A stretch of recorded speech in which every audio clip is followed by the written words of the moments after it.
আৰু সহযোগী মিলনজ্যোতি সংঘৰ তৰফৰ পৰা আমি সমূহ অতিথি ছাত্ৰ ছাত্ৰী প্ৰতিযোগী আৰু অন্যান্য বিশিষ্ট নিমন্ত্ৰিত অতিথিবৰ্গলৈ আমাৰ আন্তৰিক শুভেচ্ছা আৰু অভিনন্দন জনাইছোঁ। আমি অনুষ্ঠুপীয়াকৈ এই তৰ্ক প্ৰতিযোগিতাৰ উদ্বোধনী অনুষ্ঠানৰ কাৰ্যসূচী আৰম্ভ কৰিব খুজিছোঁ। ইতিমধ্যে আজিৰ মুখ্য অতিথি ডিব্ৰুগড় লোকসভা সমষ্টিৰ মাননীয় সাংসদ শ্ৰী সৰ্বানন্দ সোণোৱাল ডাঙৰীয়া আমাৰ মাজত আহি উপস্থিত হৈছেহি। লগতে অন্যান্য বিশিষ্ট অতিথিবৰ্গ এই প্ৰতিযোগিতাসমূহৰ স্পনচৰাৰ অৰ্থাৎ পৃষ্ঠপোষক ONGC খেলৰ অতিথিবৰ্গ আমাৰ মাজত আহি উপস্থিত হৈছে। আমি পোনপ্ৰথমে আমাৰ আজি মুখ্য অতিথি শ্ৰীযুত সৰ্বানন্দ সোণোৱাল ডাঙৰীয়াক মঞ্চলৈ আমন্ত্ৰণ জনাইছোঁ।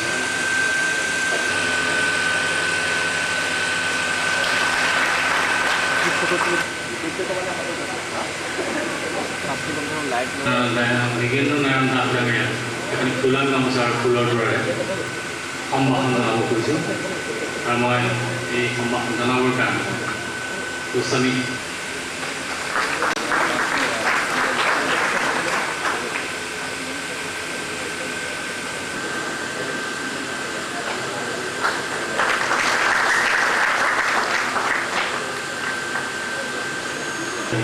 গোস্বামী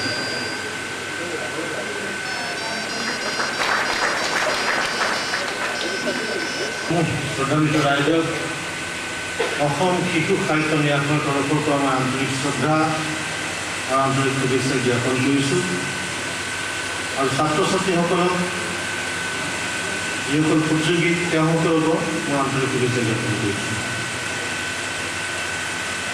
অসম শিশু সাহিত্য ন্যাস এটা স্বায়ত্তশাসিত সংস্থা। অসমৰ শিক্ষামন্ত্ৰী ডাঙৰীয়া ইয়াৰ সভাপতি। 1987 চনৰ পৰা এই ন্যাস জন্মগ্ৰহণৰ পিছৰ পৰা আমি মূলতঃ শিশু সাহিত্য প্ৰকাশৰ কাৰণে আৰু শিশুৰ উপযোগী পুথি প্ৰকাশৰ কাৰণে তথা বিভিন্ন প্ৰতিযোগিতা আমি আয়োজন কৰি আহিছোঁ ল'ৰা ছোৱালীৰ মানসিক আৰু বৌদ্ধিক উৎকৰ্ষ সাধনৰ নিমিত্তে। এইবাৰ যোৱা জানুৱাৰী মাহত মনস্থ কৰিলোঁ যে আমি অসমৰ বিভিন্ন ঠাইত বিভিন্ন গ্ৰন্থমেলাসমূহত গৈছোঁ, কিন্তু ল'ৰা ছোৱালীৰ মাজত প্ৰতিযোগিতাৰ মনোভাৱ জগাই তোলাৰ লগতে তেওঁলোকৰ মানসিক আৰু বৌদ্ধিক বিকাশৰ যাতে উত্তৰণ ঘটে তাৰ কাৰণে আমি কিছুমান প্ৰতিযোগিতা পাতোঁ আৰু সেই প্ৰতিযোগিতা গুৱাহাটী কেন্দ্ৰিক নহওঁ, অসমৰ বিভিন্ন জেগাত যিবোৰ প্ৰতিভা আছে, যিসকলৰ মাজত ডিভাইন পটেঞ্চিয়েলিটি প্ৰচণ্ডভাৱে লুকাই আছে দৈৱ শক্তি, সেই শক্তিক বিকশিত কৰাৰ কাৰণে আমি কিছুমান কাৰ্যসূচী হাতত ল'ম বুলি ভাবিলোঁ। আৰু এই গোটেইখিনি কাৰ্যসূচীত মই দ্বিধাহীনভাৱে সংকোচিতভাৱে আজি আপোনালোকৰ আগত মুকলিভাৱে ক'ব লাগিব সহায় কৰিছে সৰ্বানন্দ সোণোৱাল ডাঙৰীয়াই। আৰু সৰ্বানন্দ সোণোৱাল ডাঙৰীয়াই মোক দিল্লীত সহায় কৰাৰ কাৰণে মই দিল্লীৰ ONGC পৰা তেওঁলোকৰ অফিচত মই স্কিম ছাবমিট কৰিছোঁ, তেখেতসকলে সহায় কৰিছে মোক আৰ্থিকভাৱে। আৰু সেইকাৰণে অসমৰ বিভিন্ন ঠাইত প্ৰতিযোগিতা পাতিবলৈ মই হাতত ল'লোঁ। বঙাইগাঁৱত আমি পাতিছোঁ, গুৱাহাটীত পাতিছোঁ, ডিব্ৰুগড়ত পাতিছোঁ, ধেমাজিত পাতিবলৈ লৈছোঁ, বিভিন্ন ঠাইত আমি আৰম্ভ কৰিছোঁ। গুৱাহাটীত আমি প্ৰথম আৰম্ভ কৰিছোঁ অসমৰ শিক্ষামন্ত্ৰী ডাঙৰীয়া উপস্থিত আছিল, গুৱাহাটী ইউনিভাৰ্চিটিৰ vice chancellor, director cultural affairs আৰু বিভিন্ন বিদ্যুৎ লোক উপস্থিতিত আমি এটা বক্তৃতা প্ৰতিযোগিতা আয়োজন কৰিছিলোঁ, যাৰ বিষয় আছিলে গ্ল'বেল ৱাৰ্মিং এণ্ড ইটছ কনচিকুৱেঞ্চেছ, গোলকীয় উষ্ণতা বৃদ্ধি আৰু ইয়াৰ ফলাফল। আমি ঘাইকৈ দুটা বস্তুৰ ওপৰত গুৰুত্ব দিছোঁ, এটা হৈছে পৰিৱেশ, আনটো হৈছে শান্তি। এক পৰিৱেশ সংৰক্ষণ গোটেই পৃথিৱীতে এইটো আলোচনাৰ বিষয় হৈছে। দুই হৈছে অসমত আমাৰ শান্তিৰ দৰকাৰ হৈছে আৰু ল'ৰা ছোৱালীবিলাকৰ মাজত তেওঁলোকে যাতে বিপথে নাযায়, তেওঁলোকে যাতে ভালে যুদ্ধ বিগ্ৰহ মগজুৰে কৰিব পাৰে অস্ত্ৰৰে নহয়, সেই চিন্তা আগত ৰাখি পেলাই আমি এই প্ৰতিযোগিতামূলক কাৰ্যসূচী লৈছোঁ। আজি আপোনালোকৰ ডিব্ৰুগড়ৰ সুযোগ্য সৰ্বানন্দ সোণোৱালে পাৰ্লিয়ামেণ্টত কথা কয় ভালকৈ। আমি বিচাৰিছোঁ আমাৰ নতুন প্ৰজন্মৰ পৰা ল'ৰা ছোৱালী ওলাওক, যিসকলে সাহসেৰে কথা ক'ব লাগে। আমি যেতিয়া ডিবেট কৰিছিলোঁ স্কুলত, তেতিয়া মোৰ এতিয়াও মনত আছে, মই নিজে যেতিয়া ডিবেট কম্পিটিশ্যন কৰিছিলোঁ, মই ইউনিভাৰ্চিটিতো কৰিছোঁ, আমি মানে থিয় হওঁতে 2 মিনিট কওঁতে মানে অৱস্থা মাইকৰ লগত কাঢ়িল। গতিকে আজিকালি ল'ৰা ছোৱালী যথেষ্ট ওলাইছে না। বঙাইগাঁৱত প্ৰচণ্ড ধাৰাসাৰ বৰষুণৰ মাজত প্ৰায় 50জন ল'ৰা ছোৱালী ডিবেট কৰিছে পৰিৱেশ সংৰক্ষণৰ নামত। গতিকে আজি ডিব্ৰুগড়তো আমি 28 তাৰিখে কৰিছিলোঁ জুলাই, কিন্তু বানপানীৰ কাৰণে আৰু গৰমৰ বন্ধৰ কাৰণে পিছুৱাবলগীয়া হ'ল। এতিয়া ল'ৰা ছোৱালীবিলাক আহিছে আৰু এই ক্ষেত্ৰত আমাক বিশেষভাৱে সহায় কৰিছে মিলনজ্যোতি সংঘৰ প্ৰত্যেকজন সদস্যই। তেওঁলোকৰ সহযোগিতা আমি নোপোৱা হ'লে এই অনুষ্ঠানটো ইয়াত ইমান সুন্দৰকৈ পাতিব নোৱাৰিলোহেঁতেন। দিন ৰাতিয়ে আমাৰ মিলনজ্যোতি সংঘৰ প্ৰত্যেকজন সদস্য তেওঁলোকে লাগি মেলি ইয়াত অনুষ্ঠানটো সফল কৰাত সহায় কৰিছে। আমি মাত্ৰ গুৱাহাটীৰ পৰা আহিছোঁহে কালি পাতিবলৈ। গতিকে মূল আমাৰ উদ্দেশ্য সেইটো ল'ৰা ছোৱালীৰ মাজত থকা যিটো প্ৰতিভা, সেই প্ৰতিভাক যোগাই তোলা। মই মানে অপ্ৰিয় হ'লে দুটা কথা ক'ব বিচাৰিছোঁ। এনেকুৱা প্ৰতিযোগিতামূলক কাৰ্যসূচী পাতিলে মই বিভিন্ন গুৱাহাটীতো দেখিছোঁ মানে মানুহৰ সংখ্যা কম। আপুনি ফেশ্বন শ্ব' এটা যদি পাতি দিলেহেঁতেন ইয়াত মাৰপিট লাগিলেহেঁতেন সোমাব। মই ফেশ্বন শ্ব'টো বেয়া বুলি ক'ব খোজা নাই, কিন্তু এই ধৰণৰ যিটো মানে মগজুৰ কচৰত য'ত থাকে তাত মানে আমাৰ অলপ মানে পিছুৱাই যাব খোজোঁ আমাৰ। গতিকে সেই নেতিবাচক দৃষ্টিভংগীৰ পৰা আঁতৰি আমি যাতে যুদ্ধ কৰিব পাৰোঁ। আমেৰিকা আজি গোটেই পৃথিৱীত বিখ্যাত হৈছে অকল মগজুৰ কাৰণে, মগজুৰ বিকাশ কৰিছে কাৰণে। এলবাৰ্ট আইনষ্টাইন মগজুৰ কাৰণে বিখ্যাত, থমাছ আলভা এডিছন মগজুৰ কাৰণে বিখ্যাত। গতিকে প্ৰত্যেকজন ল'ৰা ছোৱালীৰ মাজত দৈৱ শক্তি আছে আৰু তাৰ কাৰণে আমি ইয়াত শলাগ লৈছোঁ মিলনজ্যোতি সংঘৰ, শলাগ লৈছোঁ আমাৰ ডিব্ৰুগড় জিলা ছাত্ৰ সন্থা। তেওঁসকলে আমাক ইয়াত সহায় কৰিছে, সুন্দৰকৈ গেট এখনো দিছে। আমাৰ সংবাদ জগতৰ বন্ধুসকল মোৰ বিশেষকৈ ৰণ দুৱাৰা বহি আছে, তেওঁ প্ৰথমৰ পৰা উৎসাহিত কৰিছে। গতিকে আৰু সুদূৰ গুৱাহাটীৰ পৰা আমি বিচাৰক হিচাপে মাতি আনিছোঁ অসমৰ প্ৰখ্যাত তাৰ্কিক, এটা সময়ত তৰ্ক জগতত খলকনি তোলা দিগন্ত বিশ্ব শৰ্মা আহি উপস্থিত হৈছে গুৱাহাটীৰ পৰা। আকৌ আমাৰ মাজত আহিছে, আপোনালোকে ডেইলি দেখি থাকে নিউজ ৰিডাৰ, বাতৰি পৰিৱেশন কৰে বেদান্ত শৰ্মা, তেওঁ আহিছে।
দ্বাৰা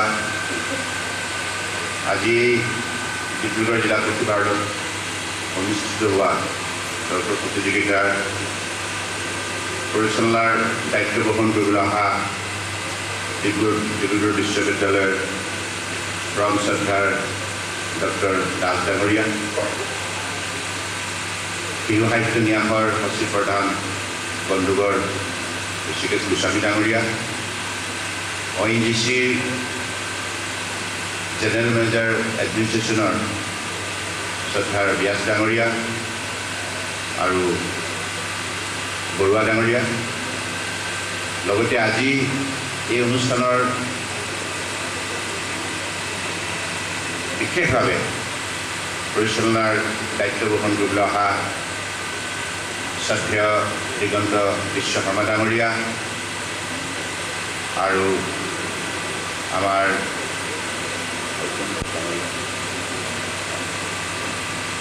বেদান্ত শৰ্মা ডাঙৰীয়া, সমবেত ডিব্ৰুগড়ৰ পৰম শ্ৰদ্ধা ৰাইজ আৰু ছাত্ৰ ছাত্ৰী ভাইটি ভণ্টিসকল, জয় জয়তী আজি সভাখনত সমবেত হোৱা আপোনালোক সকলোটিলৈ মই মোৰ আন্তৰিক শ্ৰদ্ধা বিভিন্ন শিক্ষানুষ্ঠানৰ পৰা অহা ছাত্ৰ ছাত্ৰী ভাইটি ভণ্টিসকললৈ মোৰ মৰম যাচিছোঁ। মিলনজ্যোতি সংঘৰ সহযোগত আজি যে আমাৰ এই অঞ্চলৰ শিক্ষানুষ্ঠানবিলাকত বিশেষকৈ আমাৰ পৰম শ্ৰদ্ধাৰ শিক্ষক শিক্ষয়িত্ৰীসকলো আছে। তেখেতসকলে এই বিষয়টো কেনেধৰণে লৈছে মই নাজানো, কিন্তু ইয়াৰ আগতে গুৱাহাটী আৰু বঙাইগাঁৱত যেতিয়া এনেধৰণৰ প্ৰতিযোগিতামূলক অনুষ্ঠান তাত অনুষ্ঠিত হৈছিল, সেইসমূহত কাকতৰ যোগেদি পঢ়িবলৈ পাইছোঁ যে ছাত্ৰ ছাত্ৰীসকলে অধিক উৎসাহেৰে অংশগ্ৰহণ কৰিছিল আৰু সেই অনুষ্ঠানসমূহ সফল ৰূপ দিয়াৰ ক্ষেত্ৰত বিশেষভাৱে বৰঙণি আগবঢ়াইছিল। গতিকে আমাৰ ছাত্ৰ ছাত্ৰীসকলৰ যিটো মেধাৱী শক্তি, বৌদ্ধিক চিন্তা চৰ্চা, এই গোটেই কথাবিলাক আৰু ছাত্ৰ ছাত্ৰীসকলৰ মাতৃপিতৃৰ সফলতাও ইয়াত জড়িত হৈ আছে। যদি আজি কোনো ছাত্ৰ বা ছাত্ৰীয়ে ভালদৰে তেখেতসকলৰ যোগ্যতাখিনি ইয়াত প্ৰদৰ্শন কৰিব পাৰে বক্তব্যৰ জৰিয়তে, তেতিয়াহ'লে নিশ্চিতভাৱে ইয়াৰ কৃতজ্ঞতাৰ পাত্ৰ মাতৃপিতৃ আৰু শিক্ষক শিক্ষয়িত্ৰীসকল হ'ব। গতিকে মই বিশ্বাস ৰাখিছোঁ হোমৱৰ্ক নিশ্চিতভাৱে ভালদৰে কৰি আহিছে আৰু আজিৰ উপস্থিতিৰ সংখ্যা গোস্বামী ডাঙৰীয়াই কোৱাৰ দৰে খুব ক্ষীণ। জিলা পুথিভঁৰালত কেৱল 500 মানুহ ধৰে, কিন্তু 500 মানুহ মই আশা কৰিছিলোঁ, কিন্তু গোস্বামী ডাঙৰীয়াই ঠিকেই কৈছে, বেলেগ যদি কিবা কালচাৰেল অনুষ্ঠান বা অন্যান্য তেনেধৰণৰ অনুষ্ঠান হ'ল হয়, হয়তো মানুহ একেবাৰে ইয়াতে আসন নোপোৱা হ'ল হয়। কিন্তু এনেধৰণৰ বৌদ্ধিক চিন্তা চৰ্চা যে অসমৰ বুকুত কমি আহিছে, এই কথাটো আজি সমাজখনে বৌদ্ধিক চিন্তা চৰ্চা কৰাৰ ক্ষেত্ৰত নতুন চামটোক উৎসাহিত কৰিবৰ কাৰণে বহু শক্তিশালী পদক্ষেপ ল'ব লাগিব। বহু কাম কৰিবলৈ বাকী আছে, বহু পৰিশ্ৰম কৰিব লাগিব। আজিৰ তাৰিখত আমি দেখিছোঁ যে যিবিলাক কথাত ছাত্ৰ ছাত্ৰী বিশেষভাৱে নতুন চামটো আকৃষ্ট হয়, সেইবিলাক হৈছে গ্লেমাৰাছ ৱৰ্ল্ড। য'ত গ্লেমাৰ থাকে তাৰ পাছতে মানুহ দৌৰে, আৰু যিবিলাকত অত্যন্ত পৰিশ্ৰমৰ দৰকাৰ, সাধনা শক্তি দৰকাৰ, সেইবিলাক কথাত সাধাৰণতে মানুহ পিছ পৰি থাকে। গতিকে অধ্যয়ন এটা সাধনা শক্তি আৰু অত্যন্ত পৰিশ্ৰমৰ বিষয়বস্তু। মানুহে অধ্যয়ন কৰাটো সহজ কথা নহয়, ক'বলৈ ভাল, কিন্তু কিতাপখন লৈ চকীত ঘণ্টাৰ পাছত ঘণ্টা পঢ়ি থাকি নিজৰ মগজু শক্তিক এটা বিষয়ৰ ওপৰত বিশেষভাৱে মনোনিৱেশ কৰি সময় পাৰ ফল হৈছিল বিভিন্ন কৰ্মক্ষেত্ৰত। সেইসকলে কঠিন পৰিশ্ৰম আৰু সাধনাৰ যোগেদিয়ে যে সম্ভৱ কৰিব তুলিছিল, এই কথাটো কিন্তু বাৰম্বাৰ আমি কৈ থাকিব লাগে। কাৰণ আজিৰ তাৰিখত মই দেখিছোঁ নতুন চামটোৰ মনত এনেকুৱা এটা মানসিকতা হৈছে, কৰিবৰ কাৰণে যিটো মনৰ দৃঢ়তা, শক্তি, সাহস বুটলিবৰ কাৰণে যিটো অনুশীলনৰ মাজেদি গৈছিল, 13 বছৰ বনবাস খাটিব লগা আছিল, এটা মৰ্যাদা সম্পন্ন স্থান লাভ কৰিব বিচাৰে, নিজৰ সভ্যতা সংস্কৃতি আৰু আমাৰ বৌদ্ধিক শক্তি যদি আমি প্ৰতিষ্ঠা কৰিব বিচাৰোঁ, নিশ্চিতভাৱে কষ্ট আৰু পৰিশ্ৰমৰ বিনে কোনো ক্ষতি নাই। গতিকে মই ভাবোঁ আমাৰ ছাত্ৰ ছাত্ৰীসকলে তেনেধৰণৰ মানসিকতা আগন্তুক নিশ্চিতভাৱে গঢ়ি তুলিব, আৰু মাতৃ পিতৃ আৰু শিক্ষক শিক্ষয়িত্ৰীসকলৰ এই বিষয়ত কিন্তু গুৰু দায়িত্ব আছে। সাংস্কৃতিক চেতনা সৃষ্টিৰ প্ৰধান অন্তৰায় এই কথাটোৱে ক'লে যে আজিৰ তাৰিখত যিবিলাক বিজ্ঞাপন ওলাইছে, বিজ্ঞাপনবিলাকৰ আছে উৎপাদনকাৰীয়ে তেওঁবিলাকৰ মন স্পৰ্শ কৰিবৰ কাৰণে নানা ধৰণৰ সস্তীয়া কৌশলৰ আশ্ৰয় লৈছে, যাৰ কাৰণে ইতিমধ্যে এই বিষয়ত লৈ পেলাই নানা ধৰণৰ আলোচনাও হৈছে। গতিকে আমি এই কথাটো কিন্তু মনত ৰাখিব লাগিব যে অন্তৰায় তাৰমানে এইটো বেৰিয়াৰ নেকি, আমাৰ সাংস্কৃতিক চিন্তা চৰ্চা বৃদ্ধি কৰাৰ ক্ষেত্ৰত এইটো প্ৰধান অন্তৰায় হিচাপে সন্মুখীন হৈছে নেকি, বা সন্মুখত কিয় দেখা যাওক। আমাৰ শ্ৰদ্ধেয় দিগন্ত বিশ্ব শৰ্মা ডাঙৰীয়া আছে, তেখেতে সুন্দৰভাৱে মোক ঋষিকেশ গোস্বামী ডাঙৰীয়া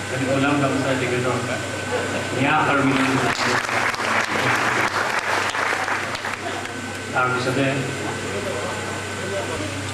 আৰু মুখ্য অতিথি শ্ৰী সোণোৱাল ডাঙৰীয়াই তেখেতক পত্ৰিকাৰ সহযোগীসকলৰ হৈ সাদৰ সম্ভাষণ জানিছোঁ। উদ্যোক্তা আৰু সহযোগী হৈ এয়া মুখ্য অতিথি যিসমূহ আহে সাদৰ সম্ভাষণ। माननीय सांसद जिनको मैं एड्रेस करना चाहता था वो चले गए, उनको भी मेरा जाने के बाद भी आदर माई रेस्पेक्ट टू है। वैसे वो निकल गए। श्री ऋषिकेश जी गोस्वामी, नगेंद्र नारायण दास जी, मेरे साथी ONGC के श्री DC बरुआ, मिस्टर शर्मा, एम मंच पे विराजे आज की प्रतियोगिता के जजेस, लेडीज जेंटलमैन, और आज के विशेष जो यहाँ सभी बच्चे उपस्थित हैं उनको मैं निरस्त करूँगा। विशेष जो बच्चे आज इस प्रतियोगिता में भाग लेने के लिए आए हैं, सर्वप्रथम मैं ONGC की तरफ से आज के आयोजकों को धन्यवाद प्रेषित करता हूं, जिन्होंने हमको यहाँ निमंत्रण भेज के बुलाया। हालांकि ONGC इस तरह के समाज के अंदर बहुत से क्षेत्र हैं जहाँ पे हम योगदान देते हैं, पर्टिकुलरली जहाँ पे ONGC अपना ऑपरेशन कार्य चलाती है, और भी बहुत सी जगह पे शिक्षा में, खेल कूद में और कल्चरल एरिया में जहाँ हम स्पॉन्सरशिप देते हैं। और ये बहुत खुशी की बात है कि आज के आयोजकों ने पर्टिकुलरली इस क्षेत्र में जहाँ बच्चों का उत्थान हो सके, जहाँ बच्चों को बुला के आपस में प्रतियोगिता करवा के कुछ ऐसे मुद्दे जो आज समाज में ज्वलंत मुद्दे हैं उन पे डिबेट कराई जा रही है। और डिबेट का सारांश एक ब्रेनस्टॉर्मिंग है। सभी बच्चे आते हैं, अपने अपने विचार व्यक्त करेंगे। एक ही मुद्दा जो इन्होंने आज डिसाइड किया है, ऐसे हज़ारों मुद्दे हैं, भविष्य में और भी कई मुद्दों पर डिबेट होगी। और ये मुद्दा आज का बहुत ही अहम मुद्दा है, क्योंकि आज हर घर में, हर गांव में, हर जो अभी इस समाज में इतना अभियुक्त नहीं है, और उनका बड़ा कुप्रभाव बच्चों पे पड़ता है। और एक आज का बहुत ही ज्वलंत मुद्दा है, इशू है जो इन्होंने चुना है। What will be the impact of these commercial advertisements, which today we are, that these companies are depicting on TV? মাননীয় পৰিচালকবৃন্দ, ডিব্ৰুগড়ৰ বিশিষ্ট মাননীয় নাগৰিকসকল, বিভিন্ন শিক্ষানুষ্ঠানৰ পৰা অহা মাননীয় শিক্ষক শিক্ষয়িত্ৰীসকল, আজিৰ এই অনুষ্ঠানত উপস্থিত থকা সংবাদদাতাসকল আৰু বিভিন্ন অনুষ্ঠানৰ শিক্ষানুষ্ঠানৰ মৰমৰ ছাত্ৰ ছাত্ৰীসকল, তেল আৰু প্ৰাকৃতিক গেছ নিগমে শিশু সাহিত্য ন্যাসৰ অনুৰোধ মৰ্মে সদৌ অসম ভিত্তিত তৰ্কপৰিত অনুষ্ঠান কৰিবৰ কাৰণে এটা সাহায্য পুঁজি আগবঢ়াইছিল। আৰু সেই পৰিপ্ৰেক্ষিততে আজি শিশু সাহিত্য ন্যাসৰ সহযোগত তথা মিলনজ্যোতিৰ শিশু সাহিত্য ন্যাসৰ উদ্যোগত তথা মিলনজ্যোতি সংঘৰ সহযোগত যি অনুষ্ঠান আজি ডিব্ৰুগড় জিলা প্ৰতিযোগিতাত কৰিছে আৰু তালৈ আমাক যি আমন্ত্ৰিত কৰিছে তাৰ কাৰণে আমি তেল আৰু প্ৰাকৃতিক গেছ নিগমৰ তৰফৰ পৰা তেখেতসকলক আমি ধন্যবাদ জ্ঞাপন কৰিছোঁ। to move the motion. Kamal Krishna Sonowal to move the motion. ছাত্ৰ ছাত্ৰীৰ ওপৰত মানসিক তথা বৌদ্ধিক বিকাশৰ শৰীৰ বৃদ্ধি কৰিব নোৱাৰে। বিজ্ঞাপনে আমাৰ মনটো হৈছে শৰীৰৰ দাপোন আৰু শৰীৰৰ সকলো চিন্তা চৰ্চা মনৰ দাপোনত প্ৰতিফলিত হয়, যাৰ বিকৃত ৰূপ হোৱা বিৰোধী পক্ষই যি প্ৰস্তাৱ উত্থাপন কৰিছে যে বাণিজ্যিক বিজ্ঞাপনৰ প্ৰভাৱ সাম্প্ৰতিক সময়ত ছাত্ৰ ছাত্ৰীৰ সাংস্কৃতিক চেতনা সৃষ্টিৰ প্ৰধান অন্তৰায়, মই ইয়াৰ বিৰোধিতা কৰোঁ।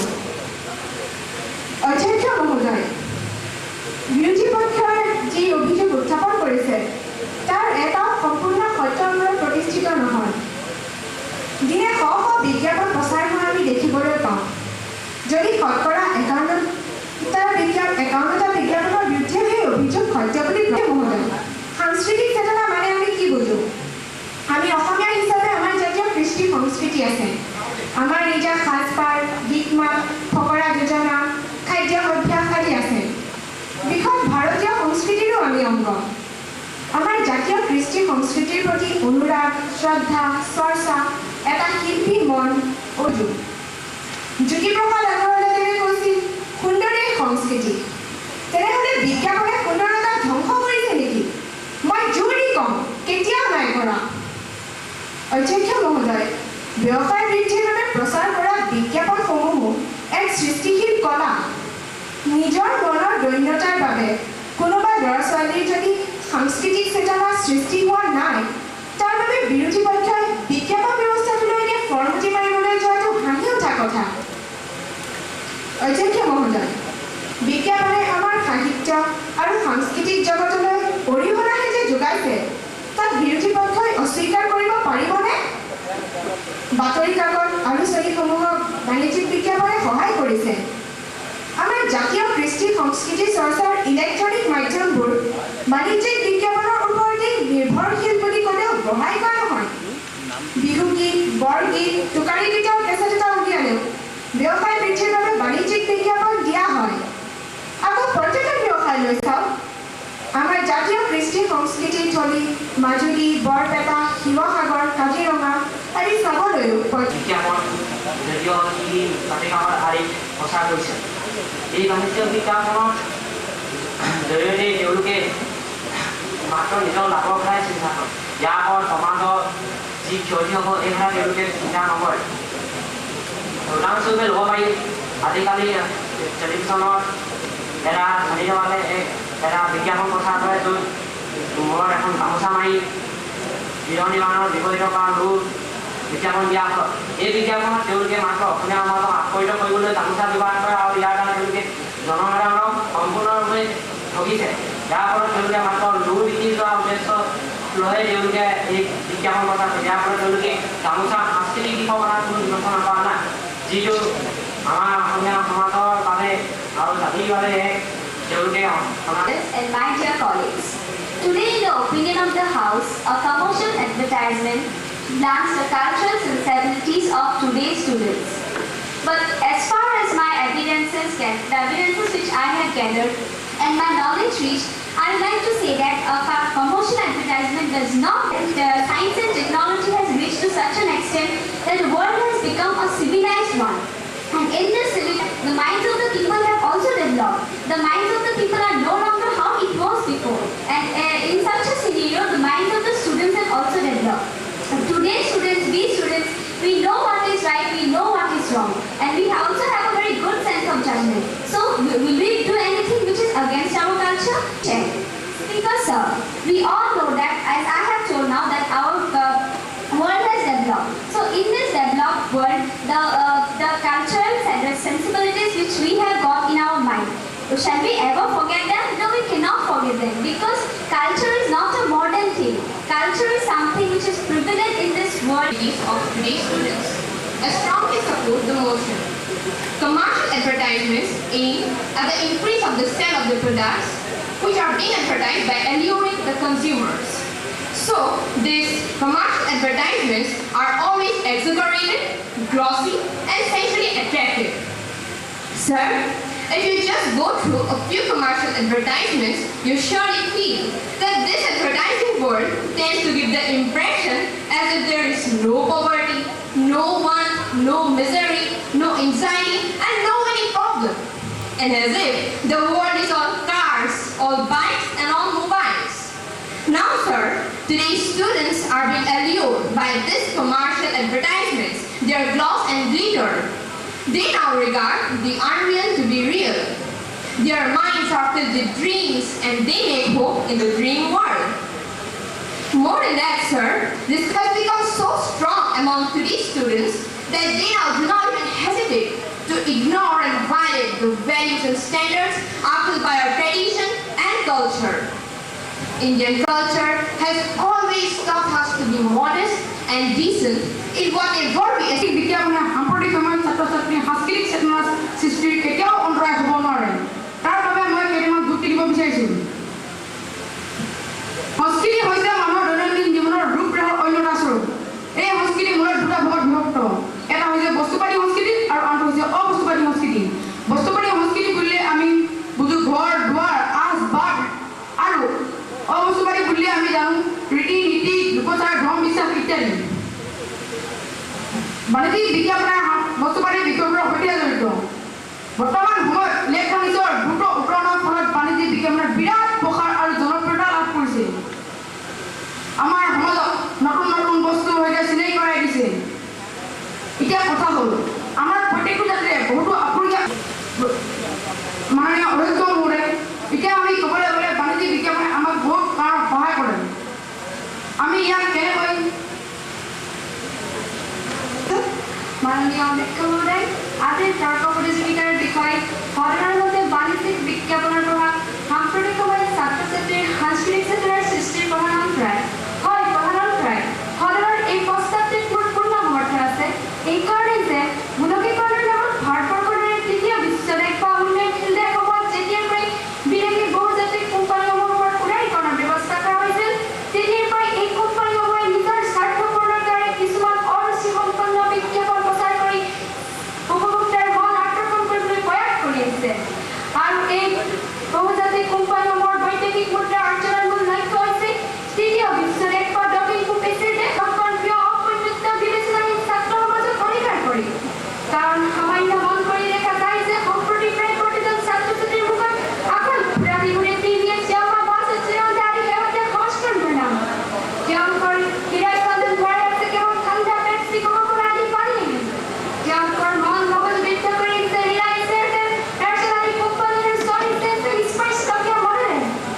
ভাবিলেই চাই কেৱল ব্যৱহাৰিক স্বাৰ্থপূৰ্ণ লক্ষ্য আগত ৰখা বহুজাতিক কোম্পানীসমূহে হানান্তকী অমাৰ্জিত বহুজাতিক কোম্পানীবোৰে অপন্যত অনুপ্ৰম্পীয় ছাত্ৰ সাম্প্ৰতিক সময়ত ছাত্ৰ ছাত্ৰীৰ সাংস্কৃতিক চেতনা সৃষ্টিৰ প্ৰধান অন্তৰায় মই এই বিষয়টো সম্পূৰ্ণ যুক্তি সহকাৰে বিৰোধিতা কৰোঁ। কাৰণ সংস্কৃতি আৰু বিজ্ঞাপন দুটা সম্পূৰ্ণ বেলেগ বস্তু। কাৰণ কৃষ্টিক বিশ্লেষণ কৰাৰ ফলত সৃষ্টি হয় সংস্কৃতিৰ আৰু সংস্কৃতিৰ বিকাশৰ ফলতে সৃষ্টি হয় সাংস্কৃতিক চেতনা। যেনেকৈ কৃষ্টিৰ অবিহনে সংস্কৃতি হ'ব নোৱাৰে, ঠিক সেইদৰে সংস্কৃতিৰ অবিহনে এটা জাতি কেতিয়াও সম্পূৰ্ণ হ'ব নোৱাৰে। আনহাতে বিজ্ঞাপন শব্দটোৰ অৰ্থ হৈছে বিশেষভাৱে জ্ঞাপন। সংস্কৃতিৰ স্থান বহুত বৃহৎ। সংস্কৃতি হৈছে এটা জাতিৰ দাপোন স্বৰূপ। আনহাতে বাণিজ্যিক বিজ্ঞাপন হৈছে কোনো এবিধ পণ্যৰ গুণ আৰু ইয়াৰ বৈশিষ্ট্যসমূহ সম্ভাৱ্য ক্ৰেতাক বিশেষভাৱে জানিবলগীয়া। গতিকে বাণিজ্যিক বিজ্ঞাপন আৰু সংস্কৃতি সম্পূৰ্ণ বেলেগ বস্তু। সংস্কৃতিৰ উদ্দেশ্য হৈছে ভাৰতৰ সকলো জাতি জনজাতিক একতাৰ ঢোলেৰে বান্ধি ৰখা। আনহাতে বিজ্ঞাপনৰ উদ্দেশ্য হৈছে কোনো এবিধ পণ্যৰ সেই বজাৰ। আজি সদনৰ অধ্যক্ষ মহোদয় আৰু সন্মানীয় সদন, মই ডিব্ৰুগড় বিশ্ববিদ্যালয় মডেল স্কুলৰ পৰা আহিছোঁ। আজিৰ প্ৰতিযোগিতাৰ বিষয় বাণিজ্যিক বিজ্ঞাপনৰ সাম্প্ৰতিক ছাত্ৰ ছাত্ৰীৰ সাংস্কৃতিক চেতনা সৃষ্টিৰ প্ৰধান অন্তৰায়। এই কথাটো মই একেবাৰে সমৰ্থন কৰোঁ, কিয়নো বৰ্তমান বিশ্বক এই যিসকল উৎপাদনকাৰী বাণিজ্যিক ভিত্তিত যিসকল বাণিজ্যৰ ভিত্তিত বিভিন্ন প্ৰকাৰৰ বৰ ধুনীয়া ধুনীয়া মন পৰসা বিজ্ঞাপন হৈ আছে, কিন্তু এই বিজ্ঞাপনসমূহে আমাৰ ছাত্ৰ ছাত্ৰীসকলক তেওঁলোকৰ যিটো নিজস্ব সংস্কৃতি তেওঁলোকৰ যি সংস্কৃতিৰ প্ৰতি নিজস্ব চেতনা গঢ়ি তুলিব লাগিছে, সেই চেতনা সৃষ্টি কৰে।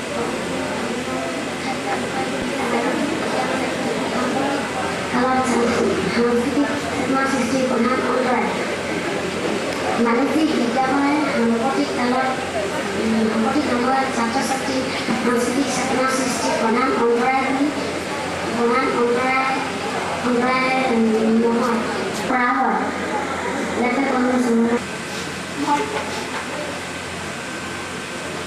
মই ডিব্ৰুগড়ৰ সৰস্বতী শিশু মন্দিৰৰ পৰা আহিছোঁ। মাননীয় অধ্যক্ষ মহোদয় আৰু আজিৰ সদনত দিয়া বিলখন হৈছে বাণিজ্যিক বিজ্ঞাপনৰ প্ৰভাৱ সাম্প্ৰতিক সময়ত ছাত্ৰ ছাত্ৰীৰ সাংস্কৃতিক চেতনা সৃষ্টিৰ প্ৰধান অন্তৰায়। আজিৰ সদনৰ সকলো সদস্যই এই বিষয়টিৰ সপক্ষে একমত প্ৰকাশ কৰিব বুলি মই আশা কৰিছোঁ, কিয়নো বৰ্তমান এই বিষয়টি আমাৰ ছাত্ৰ ছাত্ৰীসকলৰ মাজত অতি ভয় লগা আৰু অতি ডাঙৰ সমস্যাৰ ৰূপে চলিছে। মোৰ বিপক্ষবাদী দলৰ থকা খোৱা পিন্ধাওৰা নীতি নিয়ম আদিৰ মাজেৰে একতা সুন্দৰমন গঢ়ি উঠা এই মানুহৰ দৈনন্দিন জীৱনত এই সাংস্কৃতিক চেতনা গাৰ ছাৰ দৰে ছাত্ৰ ছাত্ৰীৰ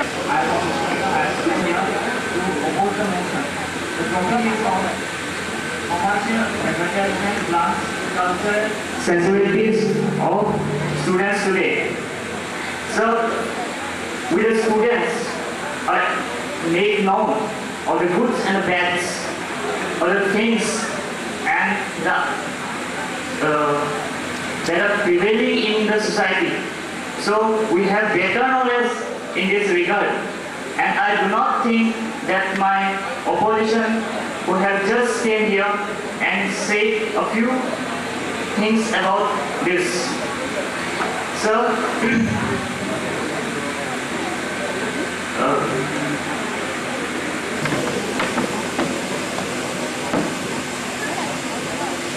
Sayanika Hendy. Today, I am in the favor of the topic to the commercial advertisements that dance the cultural sensibilities of today's students. So, this is an age of advertisement, aggressive advertisement. It is influencing. It is all over the country, influencing our ideas, lifestyles, and decisions. Everywhere we can see the advertisements like in airports, railway platforms, trams, buses, trolleys, and they become a household mode. So the youths are very crazy about the bikes, mobiles, and they are addicted to drugs and alcohols.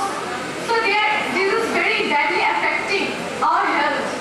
So today we should to stop this. We should launch today's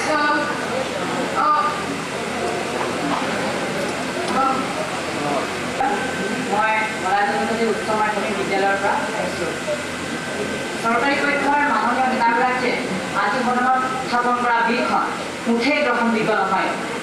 মাননীয় নেতাগৰাকীয়ে বিলখন সদনত গ্ৰহণাৰ্থে যিবোৰ চৰল যুক্তি তেখেতৰ ভাষ্যত দাঙি ধৰিছে, সেইবোৰ কোনো সচেতন নাগৰিকে গ্ৰহণ কৰিব নোৱাৰে বা মানি ল'ব নোৱাৰে।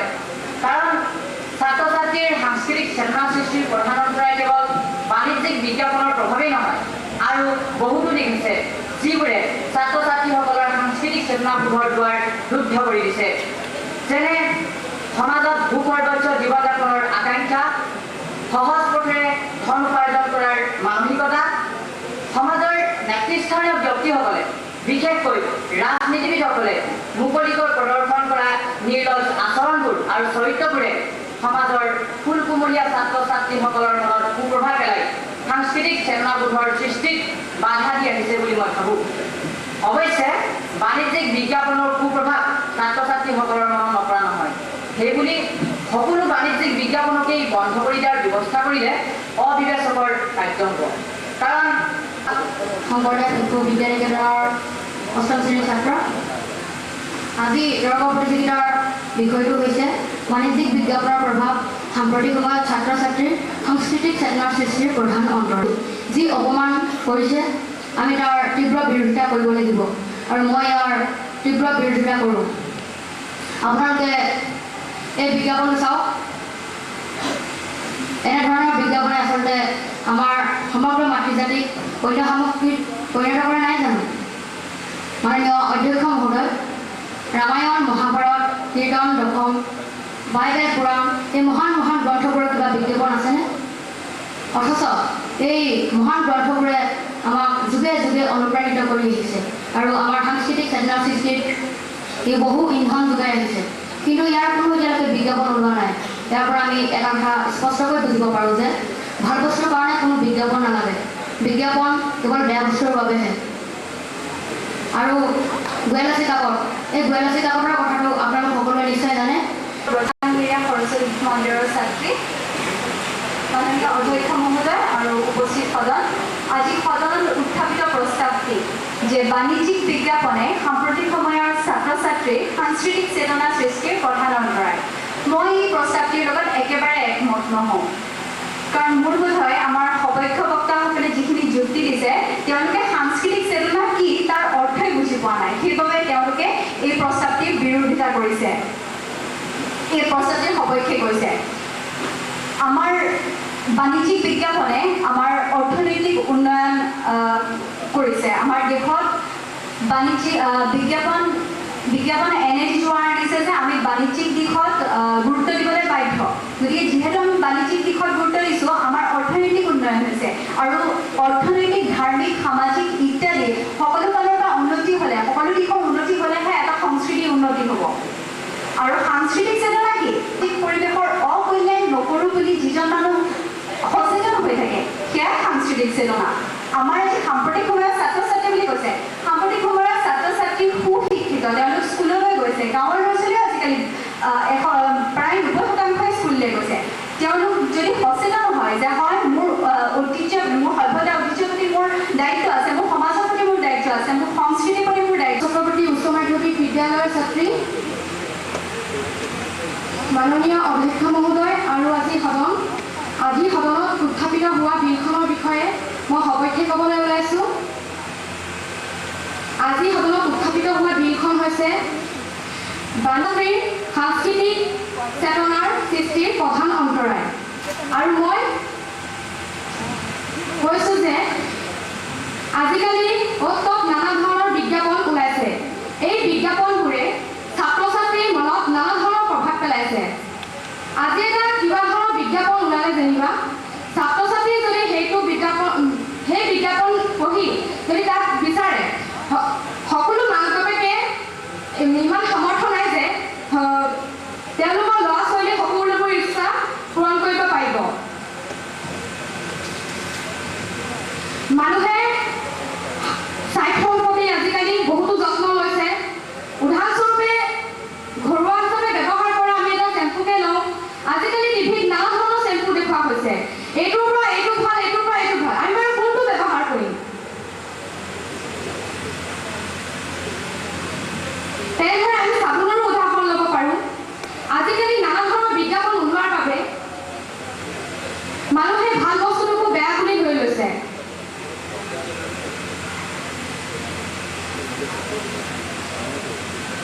মানুহে স্বাস্থ্যৰ প্ৰতি সদায় ভাল বস্তুটোকে ব্যৱহাৰ কৰা আহিছোঁ।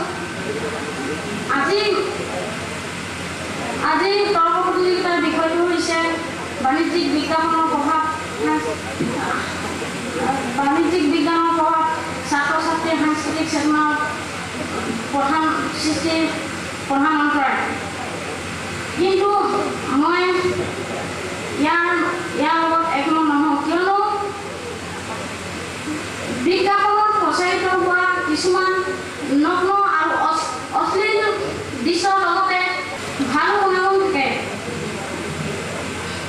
ছাত্ৰ ছাত্ৰীয়ে বিজ্ঞাপনত বিজ্ঞাপনত প্ৰচাৰিত হোৱা কিছুমান অদ্ভুত নিজে কৰিব হয় এটা জাতিয়ে বিশ্ববাসীৰ সন্মুখত আত্মপৰিচয় পাই নিজৰ সক্ৰিয়তা লুকাই থকাৰ সংস্কৃতিৰ জৰিয়তে এই অবস্তুবাদী সংস্কৃতিৰ বিষয়বোৰে বস্তুবাদী সংস্কৃতিৰ বিষয়বোৰক নিয়ন্ত্ৰিত কৰি আহিছে যেনে জনবিশ্বাস মতে অসমীয়া লোকৰ ঘৰৰ মূল দুৱাৰখন দক্ষিণ মুৱা হ'ব লাগে বিহুৰ হুঁচৰিত ৰাইজে গৃহস্থক আশীৰ্বাদ দিয়ে উত্তৰে চৰু দক্ষিণে গৰু পূবে ভঁৰাল পশ্চিমে গঁৰাল এতিয়া সৰু কথা এটা লৈ আহোঁ বিহু বুলিলে কেৱল নাচিব জানিলেই নহ'ব ইয়াৰ লগত জড়িত জা জলপানৰ প্ৰস্তুতকৰণৰ পৰা আৰম্ভ কৰি আমাৰ ৰীতি নীতিসমূহ ন পুৰুষে জ্ঞাত হ'ব লাগিব আমাৰ ল'ৰা ছোৱালীয়ে এশভাগেই মেগী চাওঁ চাওঁ আদি বুলিলেই চিনি পায় কিন্তু আচৰিত হ'ব লাগে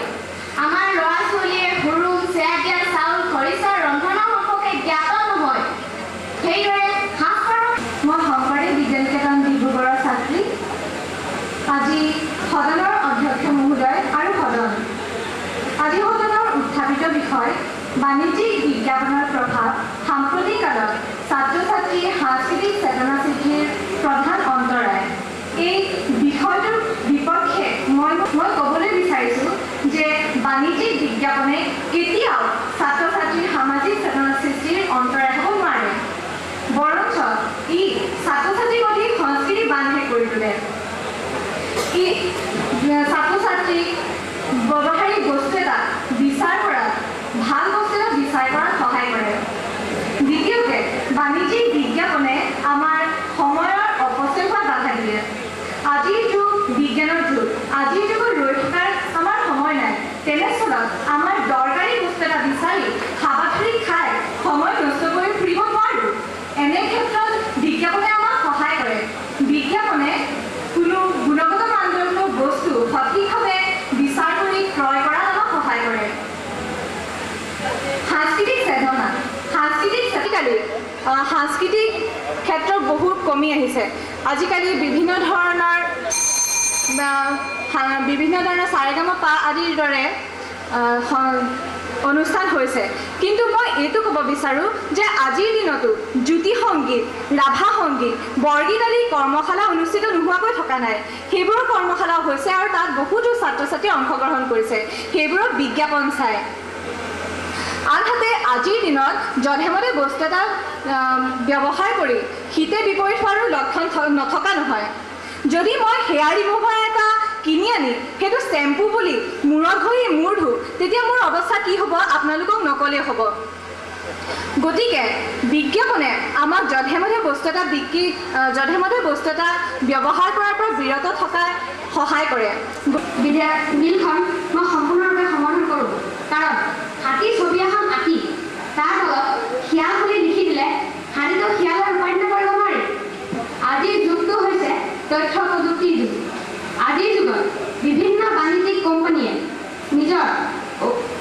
সামগ্ৰীবোৰ উৎকৃষ্ট বুলি দাবী কৰি এজন সাধাৰণ লোকক সেই সামগ্ৰীৰ প্ৰতি আকৰ্ষণ কৰি তুলিছে এই বিজ্ঞাপনৰ যোগেদি এই বিজ্ঞাপনে আমাক আচল কথাখিনি পঢ়াবলৈ যত্ন কৰা দেখা গৈছে অধ্যক্ষ মহোদয় যিখন দেশত খাবলৈ নাপায় বানপানী হাজাৰ হাজাৰ লোক ক্ষতিগ্ৰস্ত হৈছে সেইখন দেশত মানুহে বিজ্ঞাপনে মডেল স্কুলৰ পৰা আহিছোঁ শ্ৰদ্ধেয় অধ্যক্ষ মহোদয় আৰু আজিৰ সদন আজি তৰ্ক প্ৰতিযোগিতাত উত্থাপিত কৰা বিষয়টো হৈছে বাণিজ্যিক বিজ্ঞাপনৰ প্ৰভাৱ সাম্প্ৰতিক সময়ত ছাত্ৰ ছাত্ৰীৰ সাংস্কৃতিক চেতনা সৃষ্টিৰ প্ৰধান অন্তৰায় আজি উত্থাপিত কৰা বিষয়টোত যথেষ্ট আঁসোৱাহ আৰু অস্পষ্টতা আছে সেইবাবে আজি তৰ্কৰ এই বিষয়টোৰ ওপৰত মই বিপক্ষে ক'বলৈ লৈছোঁ বিষয়টো কেনেধৰণৰ বাণিজ্যিক বিজ্ঞাপন কোন দেশৰ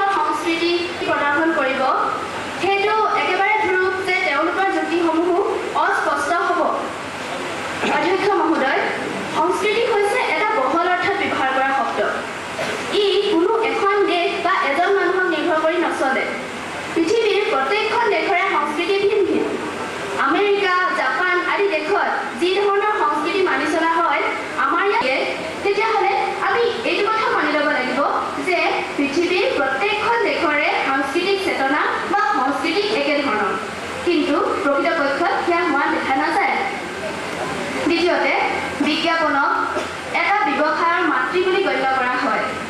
বিজ্ঞাপন অবিহনে এটা ব্যৱসায় উন্নতি কৰিব নোৱাৰে। যদি দেশৰ যেতিয়া অৰ্থনৈতিক উন্নতি হয়, দেশখনৰ আৰ্থিক উন্নতি মানে হৈছে দেশৰ প্ৰগতি। গতিকে বাণিজ্যিক বিজ্ঞাপন দেশৰ প্ৰগতিৰ সৈতে জড়িত। কিন্তু আজি আমি বাণিজ্যিক বিজ্ঞাপনৰ এটা সাংবিধানিক অৰ্থ হৈছে বুজিছোঁ যে বাণিজ্যিক বিজ্ঞাপন বিভিন্ন ধৰণৰ আছে, অংক নাই বা যিঘৰ মানুহ সংস্কৃত নহয়। মই শেষত মোৰ চৰকাৰী পক্ষৰ বক্তাসকলক অনুৰোধ কৰোঁ যাতে তেওঁলোকে বিপক্ষৰ বক্তাসকলৰ মতামতত একমত হয় আৰু সকলো পক্ষৰ বক্তাই যেন মোৰ যুক্তিত সহমত প্ৰয়োগ কৰে। ইয়াকে মই আহ্বান কৰিলোঁ। ধন্যবাদ। দৰকাৰ বিষয়বস্তু হৈছে বাণিজ্যিক বিজ্ঞাপনৰ প্ৰভাৱ সাম্প্ৰতিক সময়ত ছাত্ৰ ছাত্ৰীৰ সাংস্কৃতিক চেতনা সৃষ্টিৰ প্ৰধান অন্তৰায়। অধ্যক্ষ মহোদয়, মোৰ মতে এই বিষয়বস্তুৰ ওপৰত তৰ্ক কৰাৰ কোনো প্ৰশ্নই নুঠে। কাৰণ আপোনালোক সকলোৱে জানে যে এই বিজ্ঞাপনবোৰে সঁচাকৈ বহুতো অন্তৰায় সৃষ্টি কৰি আহিছে। গতিকে মই এই বিষয়বস্তুৰ ওপৰত সপক্ষে মত দি কওঁ যে সকলো বিষয়বস্তুৰে এটা ভাল আৰু এটা বেয়া দিশ থকাৰ দৰে এই বিজ্ঞাপনবোৰৰ কিছুমান বহুতো বেয়া দিশ আছে। যেনেকৈ আজিকালি ভেলেণ্টাইন ডে, ফেশ্বন শ্ব' আদি যুৱক যুৱতীয়ে যিবিলাক ড্ৰেছ পোছাক বা যিবিলাক কাৰ্য কৰে, যিবিলাক কাৰ্য আমাৰ ভাৰতীয় সংস্কৃতিৰ লগত অকণো নিমিলে। আৰু কিছুমান বিজ্ঞাপনত এনেবোৰ সাজ পোছাক পিন্ধা দেখা যায় যিবিলাক আমি কেতিয়াবা ঘৰত টিভি চাবলৈ বহিলেও আমাৰ পিতৃ মাতৃ বা আমাৰ বয়োজ্যেষ্ঠসকলৰ আগত বহি চাবলৈ আমাৰ লাজ লাগে। গতিকে অধ্যক্ষ মহোদয়, হাইস্কুলৰ পৰা আহিছোঁ। আজি মাননীয় অধ্যক্ষ মহোদয় আৰু আজি সদন, আজি বিলখনত উত্থাপিত হোৱা বাণিজ্যিক বিজ্ঞাপনে সাম্প্ৰতিক সময়ত ছাত্ৰ ছাত্ৰীৰ সাংস্কৃতিক চেতনাৰ বিপক্ষে ক'বলৈ ওলাইছোঁ। মই এইটো ক'বলৈ বিচাৰিছোঁ যে বিজ্ঞাপন আৰু সাংস্কৃতিক এটা সম্পূৰ্ণ বেলেগ। কাৰণ বিজ্ঞাপনে এইবোৰ সম্পূৰ্ণ বেলেগ আৰু সাংস্কৃতিক হৈছে আমাৰ থলুৱা ৰীতি নীতি, বিহু আৰু আমি বছৰে বছৰে আমি বিহু আমাৰ অন্যান্য জাতীয় উৎসৱ আমি পালন কৰি আহিছোঁৱে। আমাৰ এই বিজ্ঞাপনে জানো আমাৰ কোনো অন্তৰায় দিছে, কোনো বাধা দিছে? সেইটো কেতিয়াও নহয়। আৰু ক'ব পাৰোঁ যে আগৰ বিহু আমাৰ যিটো বছৰ আৰু কতোবা পথাৰত হৈছিল সেইটো বিহু গৈ আজি ষ্টেডিয়ামত আছে। মই কওঁ এইটো হ'ব লাগে।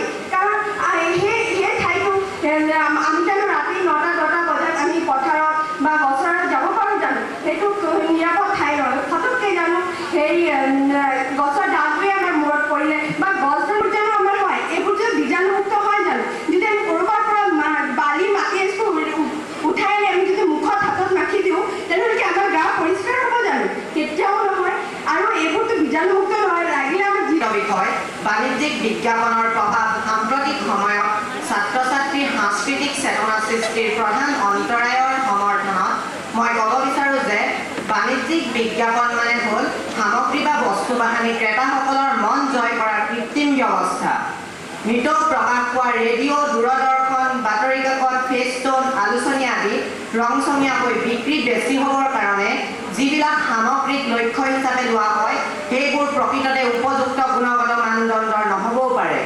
এনে উদাহৰণ মানে আমি নিতৌ ব্যৱহাৰ কৰা চাৰ্ফ, চাবোন, টুথপেষ্ট আদিত যিবিলাক দ্ৰব্যৰ বিজ্ঞাপন অহৰহ পোৱা যায় সেইবিলাকৰ মান উন্নত হোৱাতকৈ নিম্ন মানদণ্ডৰ হোৱাহে পৰিলক্ষিত হয়। ভাল চাবোন বুলি বিজ্ঞাপন দিয়া চাবোনডোখৰ কাপোৰত ঘঁহি থাকোঁতে ফেন নোলোৱাটো ভাল চাবোনৰ গুণ হ'ব নোৱাৰে। মৰ্টিমাৰ এডলাৰে কোৱাৰ দৰে great books are popular, not পেডাণ্টিকৰ নিচিনাকৈ ভাল বস্তু এটা জনপ্ৰিয় হ'বই। তাক বেলেগে ফালৰি বোলাই কৈ ফুৰাটো সংস্কৃতিৰ পৰিপন্থীয়ে। ই বা এনে কাৰ্যই ছাত্ৰ ছাত্ৰীৰ বৌদ্ধিক আৰু সাংস্কৃতিক বিকাশত বাধাৰহে সৃষ্টি কৰে। সংস্কৃতি সদায় সুন্দৰ। বাণিজ্যিক বিজ্ঞাপনৰ নিচিনা সত্যৰ ভিত্তি নথকা ব্যৱস্থাই সৌন্দৰ্যত চেকা পেলায়। গতিকে অধ্যক্ষ মহোদয়, গাখীৰ সদায় পবিত্ৰই, তাক আকৌ বেলেগে বিশুদ্ধ গাখীৰ বুলি কোৱাৰ কোনো প্ৰয়োজন নাই। I'm Anushka Burman from the 10th standard from LFS. Now, we are talking about commercial advertisements blunts the cultural sensibilities of today's students. And I'm speaking against the motion. For I don't believe that commercial advertisements blunt the cultural sensibilities of today's students. Today, students are educated. We have the judgment. We know we have the power to judge what is right and what is wrong, what is good and what is right. We are students, we are educated, and what is the value of our education? What is the difference between me and an uneducated person if I'm not able to refine myself and bring out the best in my qualities? Whatever they say, I don't really support them, for it is charity begins at home, not with advertisements. It is discredit to the student society if they are not able to judge between good and right.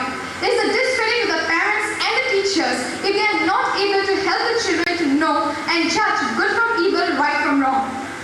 Now let me come to psychographics. Now psychographics is that branch of advertisement which studies the attitudes and behavior of the consumers and the buyers, and as such makes the products. Now today's generation is running after westernization. So what will the psychographers do? They'll obviously have to launch a product and make an advertisement that will attract them to the product. And my dear spectators, today on behalf of St. Xavier's School, I, Sarad Bhardwaj of Class 8, stand before you to support the motion. And so I'd like to start. In the opinion of the House, commercial advertisements blunts the cultural sensibilities of today's students is absolutely a fact. If we just fit in the present generation, we shall see students with various unfair activities. According to me, what we see is what we get. Commercial advertisements does not only commercialize the corporate world, but also the human minds and the minds of the young generation being its most sensitive. It tends to devour everything without any discrimination. And thus, the minds get commercialized and fails to see the world in a broader perspective. If we think deeply, we shall come to know that commercial advertisements are leading a number of ways to crime and criminals. Let's take a small example. If a boy or a girl sees an advertisement in the TV or hear it in the radio, without thinking good or bad, if he likes it, he wants to get the thing. And if their parents won't allow them the money, they may go to any extent to get the thing. That is, therapy opponent members, then why are we taking suggestions from our parents? If we are educated, then we know what to judge ourselves and what not. So lastly, before I conclude, I'd like to say that commercialization is not the actual motto of living. If commercialization takes place in this way, it will make only a handful of people richer. And at points, it may even create the forces of destruction, rebellion, and even to extremism. So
বাণিজ্যিক বিজ্ঞাপনে আমাৰ কণ কণ ছাত্ৰ ছাত্ৰীৰ বিপথে পৰিচালিত কৰিছে। সেই সুপথৰ সন্ধানৰ দায়িত্ব আজি সদনে ল'ব লাগিব। আজিৰ সমাজত অৰ্থখৰচ কামবোৰ বৃদ্ধি পোৱাৰ লগে লগে প্ৰতিজনে সৎ আৰু অসৎ দুয়োটা পথে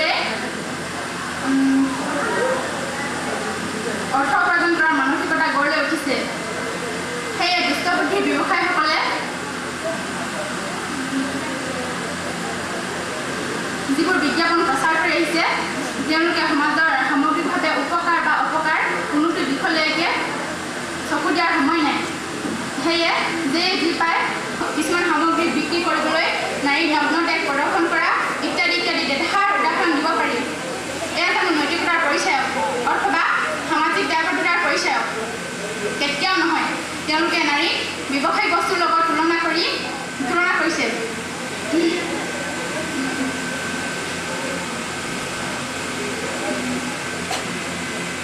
I now request Bhumi Saika. Esteemed members of the audience and my dear friends, my name is Saika Bhumik. I am from Niranjan Children Home and I am against the motion. The opinion of the house is commercial advertisement blunts the cultural sensibilities of today's students. First of all, I would like to make it clear that the impact of commercial advertisements on all the people are not the same. There are good effects and bad effects. The advertisements which shows bad effects should be banned and the good effects should be carried on. If one advertisement shows good effects, that does not mean that all will show, and if one advertisement shows bad effects, that does not mean all will show the bad effects. For example, I would like to take the advertisement of Airtel.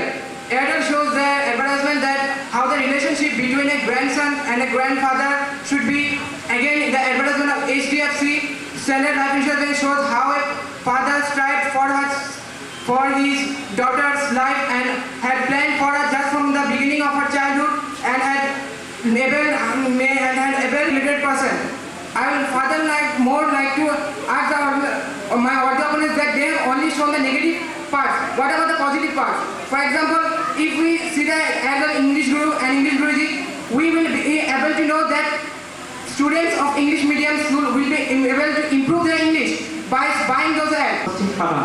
সদনৰ মাজত আজি তৰ্ক প্ৰতিযোগিতাৰ বিষয়বস্তু বাণিজ্যিক বিজ্ঞাপনৰ প্ৰভাৱ সাম্প্ৰতিক সময়ত ছাত্ৰ ছাত্ৰীৰ সাংস্কৃতিক চেতনা সৃষ্টিৰ প্ৰধান অন্তৰায় মই ইয়াৰ ওপৰত সপক্ষে ক'বলৈ আগবাঢ়ি আহিছোঁ প্ৰথমতে মই কওঁ যে স্বৰূপাৰ্থতেই বাণিজ্যিক বিজ্ঞাপনে ছাত্ৰ ছাত্ৰীৰ সাংস্কৃতিক চেতনা সৃষ্টিৰ প্ৰধান অন্তৰায় হিচাপে দেখা দিছে কাৰণ বাণিজ্যিক বিজ্ঞাপন আৰু সাংস্কৃতিক চেতনা দুয়োটাই পৰস্পৰৰ বিৰোধী বিষয় বিজ্ঞাপন সম্পূৰ্ণ এটা ব্যৱসায়িক দিশ অন্যহাতেদি সাংস্কৃতিক চেতনা সম্পূৰ্ণ হুকুমাৰ মূল্যবোধ আধাৰিত বস্তু এতেকে স্বাভাৱিক বাণিজ্যিক বিজ্ঞাপনসমূহ ইয়াৰ বিপৰীতে নগ্নতা যৌনতাৰ পূৰ্ণ প্ৰদৰ্শনৰ ফলত আৰু আধুনিক বাণিজ্যিক বিজ্ঞাপনসমূহ সৃষ্টি হৈছে বিকৃত মন আৰু ইলেক্ট্ৰনিক মাধ্যমৰ অনিয়ন্ত্ৰিত নীতিৰ ফলত এতেকে এই বিজ্ঞাপনসমূহে সাংঘাতিক আৰু মাৰাত্মক কথাটো হ'ল সাম্প্ৰতিক বাণিজ্যিক বিজ্ঞাপনসমূহৰ উদ্দেশ্য হ'ল ছাত্ৰ ছাত্ৰীসকলৰ মাজত থকা সাংস্কৃতিক চেতনাটো ধ্বংস কৰা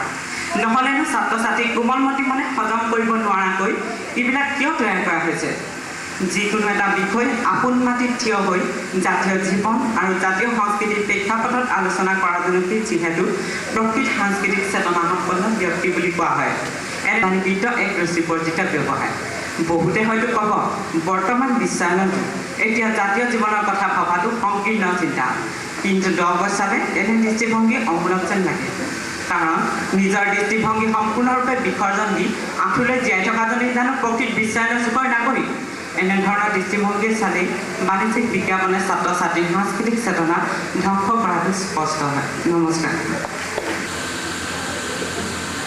I now request Namrata Priyam Soikia.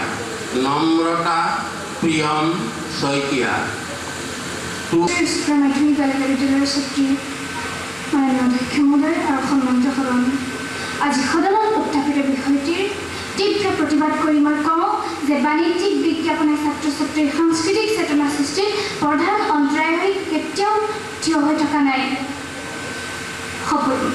মাননীয় সপক্ষ সদস্যসকলৰ লগত মই এটা কথাত একমত যে আমাৰ ছাত্ৰ ছাত্ৰীসকলৰ সাংস্কৃতিক চেতনা বিকাশৰ মান সন্তোষজনক নহয় কিন্তু ইয়াৰ বাবে কেৱল বাণিজ্যিক বিজ্ঞাপনক দোষাৰোপ কৰি তেখেতসকলে তৰিলে বিপ্লৱ মৰিলে পেঞ্চনৰ নিচিনা সুবিধাবাদী নীতি পোষণ কৰা নাইনে 20% আছে সেইখন দেশত সাংস্কৃতিক চেতনা বিকাশ কেনেকৈ হ'ব দ্বিতীয়তে বৰ্তমান বিশ্বায়নৰ যুগ বুলি সকলোৱে মানি লৈছে আৰু বিশ্বায়নৰ প্ৰভাৱত নৱ ব্যৱহাৰ্য সামগ্ৰীসমূহে ক্ৰেতাসকলক প্ৰচুৰভাৱে উপকৃত কৰিছে আধুনিক যুগৰ লগত খাপ খুৱাই চলিবলৈ বাণিজ্যিক বিজ্ঞাপনৰ প্ৰস্তুতকৰ্তাসকলে এই সামগ্ৰীসমূহক উপভোক্তাৰ অধিক ওচৰ চপাই নিবলৈ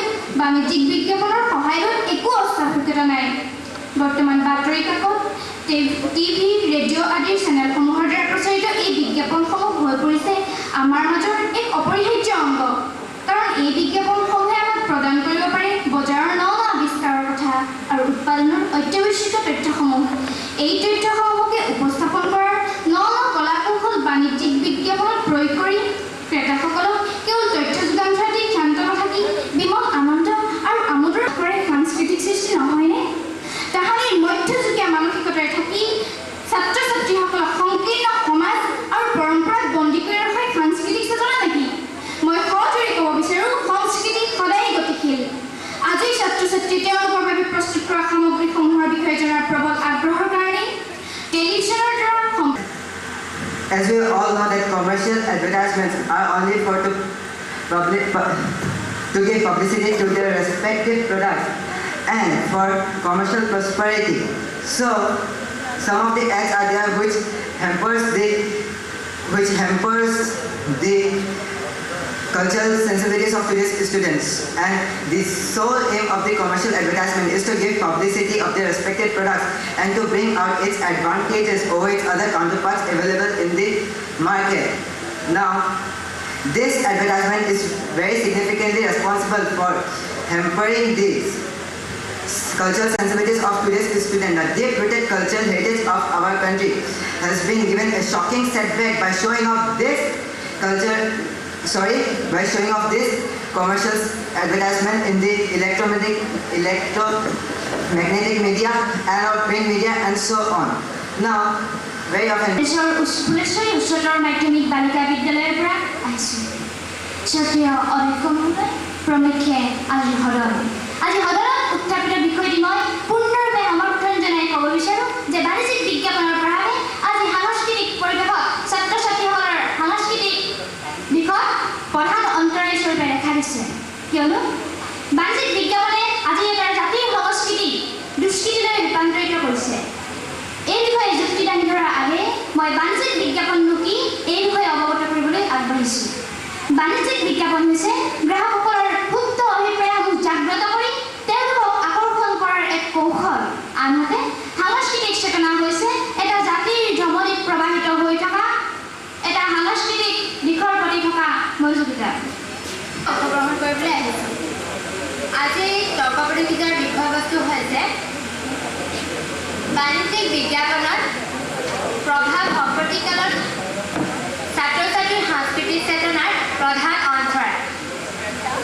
কিন্তু মই ইয়াৰ তীব্ৰ বিৰোধিতা কৰি কওঁ যে বাণিজ্যিক বিজ্ঞাপনৰ প্ৰভাৱ সাম্প্ৰতিককালত ছাত্ৰ ছাত্ৰীৰ সাংস্কৃতিক চেতনাৰ সৃষ্টিৰ প্ৰধান। As I stand here, I represent the opposition bench of today's session and do strongly oppose the motion today that commercial advertisements blunts the cultural sensibilities of today's students. I have full conviction and grounds to support my opposition, and I request Honorable Speaker Sir to dismiss today's motion in view of my arguments. First of all, I would like to define culture and what cultural sensibilities are. Culture is a very comprehensive term that covers anything, concrete or abstract, that positively forms a part of our life or contributes to our life system. And the term cultural sensibilities denotes likes and dislikes, readiness or repulsion of human minds regarding culture. Now, keeping in mind this aspect of beauty and optimism, ইয়াকে কৈ আজি তৰ্ক প্ৰতিযোগিতা সামৰণি মৰা হ'ল। The house could not forcefully argue the motion. It is a very weak argument in favor of the motion.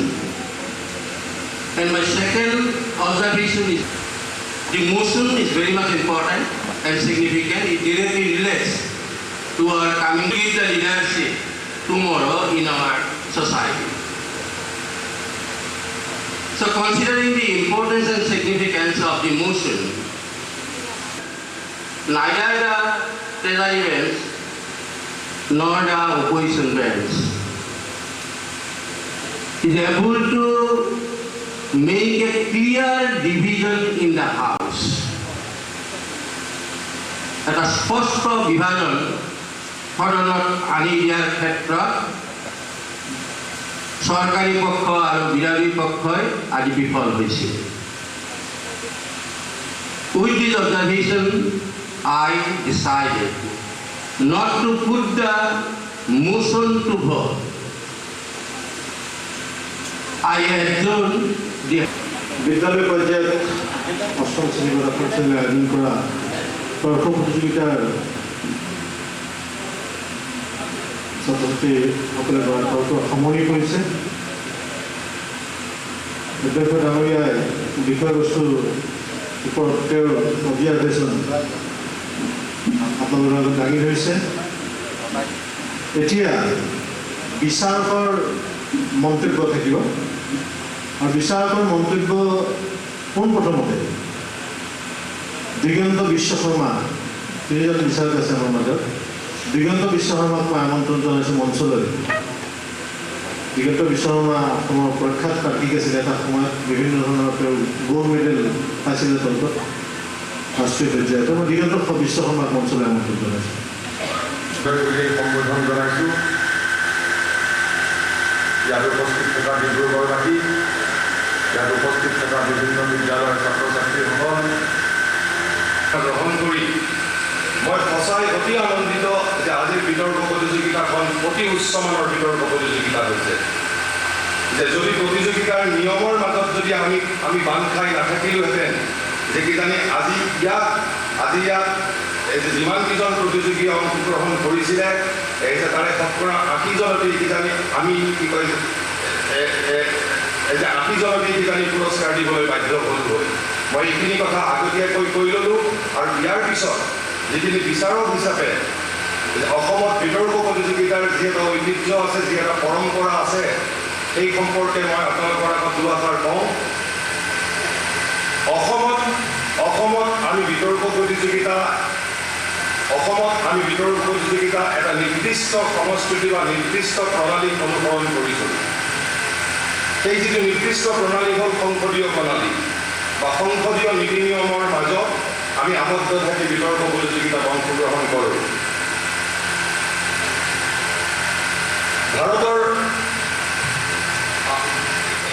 আমাৰ দেশৰ অন্যান্য প্ৰান্তত কিন্তু সংসদীয় প্ৰণালীটোৰ ওপৰত সিমান ধৰণৰ গুৰুত্ব দিয়া নহয়। মই অসমৰ দাঁতিকাষৰীয়া যে বাংলাদেশৰ ক্ষেত্ৰত কিন্তু মই যে বাংলাদেশ দূৰদৰ্শনৰ ক্ষেত্ৰত যেতিয়া বিতৰ্ক উপভোগ কৰিছিলোঁ, তেতিয়া ঠিক আমাৰ ধৰণেই সংসদীয় প্ৰণালীক অনুসৰণ কৰি বিতৰ্ক প্ৰতিযোগিতাত অংশগ্ৰহণ কৰিছিলে। গতিকে মই যিসকল প্ৰতিযোগী আছে, মই তেখেতসকলক উদ্দেশ্য কৰি ক'লোঁ যে প্ৰথম যিটো কথা মনত ৰাখিব লাগে বিতৰ্ক প্ৰতিযোগিতাত অংশগ্ৰহণ কৰিব অহাৰ সময়ত, যে এইখন এখন সদন, ইয়াত সদনত এই যে বিতৰ্ক প্ৰতিযোগিতাৰ প্ৰতিযোগীসকল একোজন সন্মানীয় সদস্য, কোনোবা চৰকাৰী পক্ষৰ আৰু কোনোবা বিৰোধী পক্ষৰ। যিহেতু এইখন সদন, ইয়াত অধ্যক্ষৰ বাহিৰে আমাৰ সন্মানীয় সদস্যসকলে অৰ্থাৎ প্ৰতিযোগীসকলে অধ্যক্ষৰ বাহিৰে যে যিকোনো সদনত অধ্যক্ষৰ বাহিৰে আৰু কাকো সম্বোধন জনাব নালাগে, যে অৰ্থাৎ সদন সম্পূৰ্ণৰূপে সদনত সেই মুহূৰ্তলৈকে সদনৰ আন সদস্যসকলে নাজানে যে আজি কোনখন বিধেয়কৰ ওপৰত আলোচনা হ'ব, যে চৰকাৰী পক্ষৰ দলপতিয়ে কোনখন বিধেয়ক উত্থাপন কৰিব। গতিকে সদনৰ চৰকাৰী পক্ষৰ যিগৰাকী তেখেতৰ বহুমূলীয়া বক্তব্যত তৰ্ক প্ৰতিযোগিতা কিদৰে অংশগ্ৰহণ কৰিব লাগে, কেনেদৰে উপস্থাপন কৰিব লাগে, প্ৰতিযোগীসকলক উদ্দেশ্যি এটি সাৰমৰ্ম বক্তব্য দিলে। মই সেইখিনিতে দুহাৰী পুনৰ সময় অপব্যৱহাৰ নকৰোঁ। খালি বিচাৰকৰ আসনৰ পৰা যিহেতু মন্তব্য আগবঢ়াব কৰিছে, আনুষ্ঠানিকতা খাতিৰত দুটা কথা ক'বলৈ আগবাঢ়িছোঁ। প্ৰথম কথা, আজি তৰ্ক প্ৰতিযোগিতাখনত মুঠ 37গৰাকী প্ৰতিযোগীয়ে অংশগ্ৰহণ কৰিলে। তাৰ ভিতৰত অন্ততঃ 12গৰাকী প্ৰতিযোগীৰ বক্তব্য উপস্থাপন, বিষয়বস্তুৰ জ্ঞান বা তেখেতসকলৰ যিটো ডেলিভাৰী, সেইটো যথেষ্ট উচ্চমানৰ বুলি মই স্বীকাৰ কৰিছোঁ।